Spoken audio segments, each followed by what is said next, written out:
Hello दोस्तों, नमस्कार। आपका अपने चैनल मनोरंजन लोक में हार्दिक स्वागत है। दोस्तों, डीवी स्किप का बनेगा महा रिकॉर्ड और एक अभ्यर्थी का दर्द दूसरे अभ्यर्थी से ज़्यादा कौन समझ सकता है। जानिए कैसे होगा। जानिए एक अभ्यर्थी की बड़ी ही रोचक और मार्मिक कहानी से।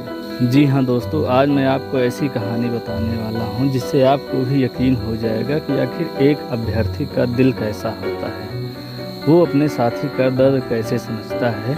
और इसी से मुझे यकीन है कि डीवी स्किप का महा रिकॉर्ड बनेगा। दोस्तों, वैसे तो ये चैनल मैंने मनोरंजक कहानियों और उपन्यासों के लिए बनाया था, और लेकिन बीच में मैंने एडिटिंग वगैरह सीखने के लिए और एनिमेशन 3D ये सब सीखने के लिए बीच में मैंने वीडियो कहानी डालना बंद कर दिया था। लेकिन आज जब मुझे एक अभ्यर्थी की सच्ची कहानी मिली, वो भी लेखपाल अभ्यर्थी की, तो मैं अपने आप को वीडियो बनाने से नहीं रोक पाया। और उस अभ्यर्थी के निवेदन पर मैं उसी की जुबानी सच्ची कहानी आपको बता रहा हूँ। मेरा निवेदन है कि आप इसको सुनिए, और आपको भी अगर सहानुभूति महसूस हो, एक अभ्यर्थी का दर्द महसूस हो, तो मेरा निवेदन है कि सभी लेखपाल अभ्यर्थियों तक इसको ज़रूर शेयर कर दें। दोस्तों, मैं ये कहानी उसी अभ्यर्थी की ही ज़बानी सुना रहा हूँ जिसने मुझे ये अपनी कहानी बताई थी। दोस्तों, ये कहानी सुदीप कुमार जी की है, जो उत्तर प्रदेश के सुल्तानपुर ज़िले के रहने वाले हैं।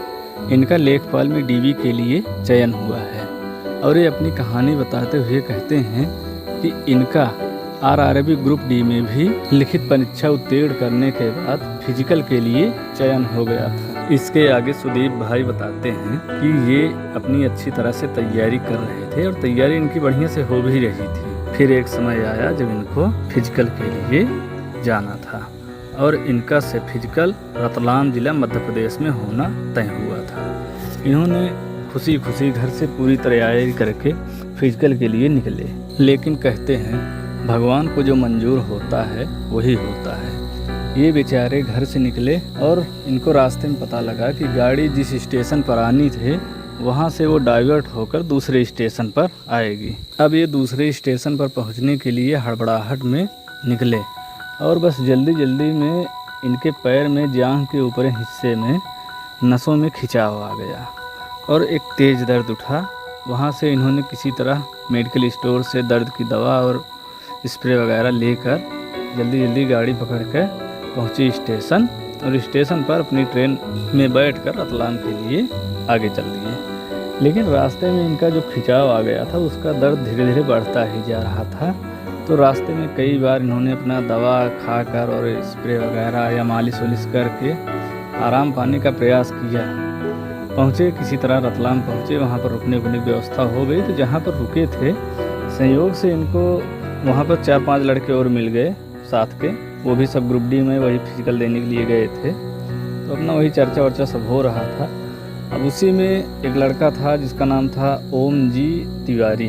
उससे इनकी अच्छी खासी दोस्ती भी हो गई थी। बस समझिए कि ओम जी तिवारी कानपुर के थे और ये सुल्तानपुर के। फिजिकल के लिए रतलाम में पहुँचे, मिले, और बातों ही बातों में एक दूसरे से जान पहचान हो गई।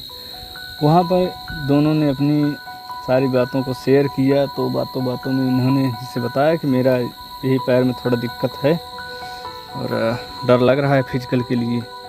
तो ओम जी तिवारी ने इनको, सुदीप भाई को, काफ़ी हिम्मत बढ़ाया और कहा कि कोई दिक्कत नहीं है, आप आराम चलिए, मैं साथ रहूँगा और मैं पूरा सहयोग करूँगा। अच्छा, रात में 3-4 बार दवा लगाए, सुबह 3-4 बार दवा लगाए। आखिर में जब इनको लगा कि हो सकता है फिजिकल मेरा ख़राब हो जाए, तो सुबह भाग कर ये किसी तरह से लंगड़ाते हुए मतलब जहाँ पर रुके थे वहाँ से करीब 2 किलोमीटर दूर मार्केट थी, किसी तरह वहाँ गए, वहाँ से दवा लिए और फिर से और बढ़िया स्प्रे लिए। फिर आए रूम पर, और फिर फिजिकल के टाइम पर अपना दोनों लोग साथ में चल दिए। अच्छा, इनका सुदीप भाई का बहुत विशेष आराम नहीं था, दर्द उसमें था पैर में, और ढंग से चला भी नहीं जा रहा था। लेकिन अब फिजिकल देना था तो गए। अब बताता हूँ और स्टूडेंट के कॉमन व्यवहार के बारे में। अब ये जानिए कि ये जब वहाँ पर पहुँचे, सुदीप भाई ओम जी तिवारी साथ में थे, और दर्द इनको था, दर्द इनका कम नहीं हुआ था।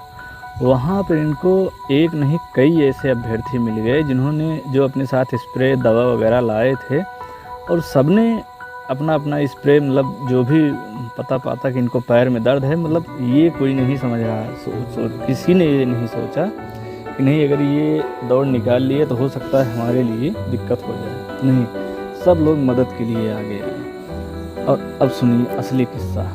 जब दौड़ शुरू होना हुआ तो ये जो सुदीप भाई थे, उसमें रेलवे की दौड़ में एक होता है वेट वाला और एक होता है रनिंग 1 किलोमीटर। तो वेट 35 किलो का मतलब लेकर 100 मीटर चलना होता है। सुदीप भाई ने उसको क्लियर कर लिया। अब असली इम्तहान था दौड़ में। अब यहाँ पर आप जानेंगे किस तरह से एक अभ्यर्थी दूसरे अभ्यर्थी के लिए कुछ भी कर गुजरना चाहता है।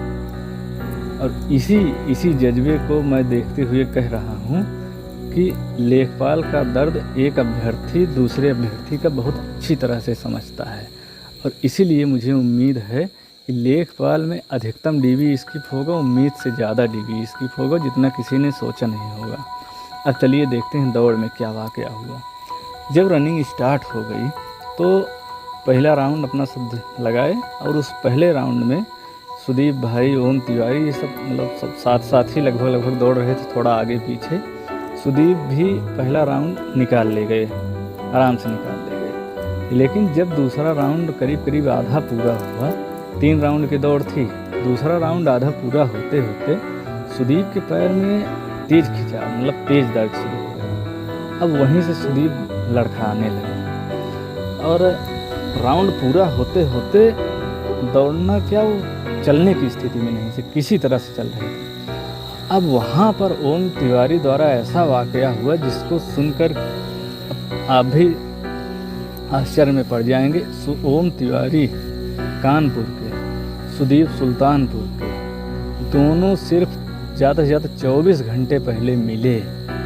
लेकिन ओम तिवारी सुदीप के लिए अपनी नौकरी को दांव पर लगा दिए, और ओम सुदीप की तरफ हाथ बढ़ाकर कहे कि सुदीप भाई मेरा हाथ पकड़कर दौड़ो, मैं तुमको दौड़ाता हूँ, तुम्हारी दौड़ मैं पूरी कराऊंगा। लेकिन सुदीप को एहसास हुआ कि मैं लंगड़ा कर चल रहा हूँ, मैं तो जाऊंगा ही, मेरे चक्कर में ओम तिवारी का भी कैरियर ना खराब हो जाए। ओम तिवारी के हाथ बढ़ाने के बावजूद सुदीप ने स्पष्ट मना कर दिया, और ओम तिवारी से कहा भाई आप जाओ, मैं भगवान के भरोसे हूँ, अब क्या कर सकता हूँ, हो सकता है भगवान मुझे और कहीं चांस दें दूसरा, आप जाओ अपनी दौड़ पूरी करो। इतना कहकर सुदीप कुमार जी किसी तरह से अपना दूसरा राउंड पूरा करके और गोले से बाहर निकल आए। ओम तिवारी तीसरा राउंड पूरा करके सकुशल बाहर आए। फिर दोनों मिले और सुदीप कुमार किसी तरह से लंगड़ाते हुए ओम तिवारी के साथ धीरे धीरे रूम पर आ गए। रूम पर जितना दुखी सुदीप कुमार थे,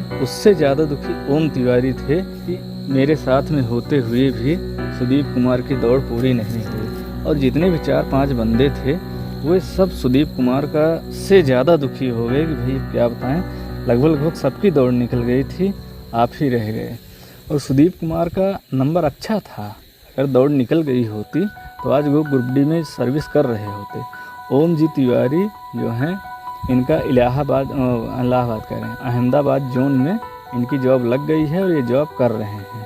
दोनों की बात होती है अक्सर, और भगवान ने एक चांस सुदीप कुमार जी को और दे दिया है। सुदीप कुमार जी का लेखपाल में भी डीवी के लिए आ गया है। और अब अगर लेखपाल के जो भी अभ्यर्थी किसी न किसी जगह जॉब कर रहे हैं और लेखपाल में डीवी के लिए सिलेक्टेड हुए हैं, वो अगर ओम जी तिवारी की तरह बड़ा दिल दिखाते हुए डीवी स्किप का फैसला कर लेते हैं तो सुदीप कुमार जैसे अभागों का भला हो जाएगा। और पता नहीं क्यों मुझे ऐसा लगता है कि लेखपाल के जितने भी अभ्यर्थी सिलेक्ट हुए हैं डीवी के लिए, उनमें ओम जी तिवारी जैसों की कोई कमी नहीं है, जो अपने एक अभ्यर्थी भाई का दर्द अच्छी तरह से समझते हैं। इसीलिए मुझे ये विश्वास है और मुझे अंदर से ऐसा लग रहा है कि सुदीप कुमार जैसे लोगों का भला होगा और इस लेखपाल डीवी में ओम जी तिवारी जैसे बहादुर अभ्यर्थी निकल कर आएंगे, जो स्वेच्छा से अपनी डीवी कैंसिल करेंगे और अपने अभागे भाइयों का साथ अवश्य देंगे।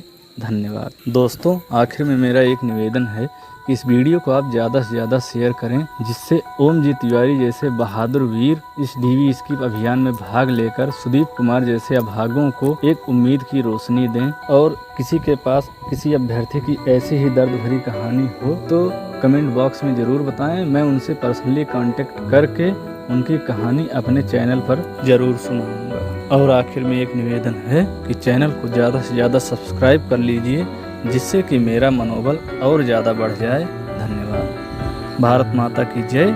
जय हिंद, जय लेखपाल।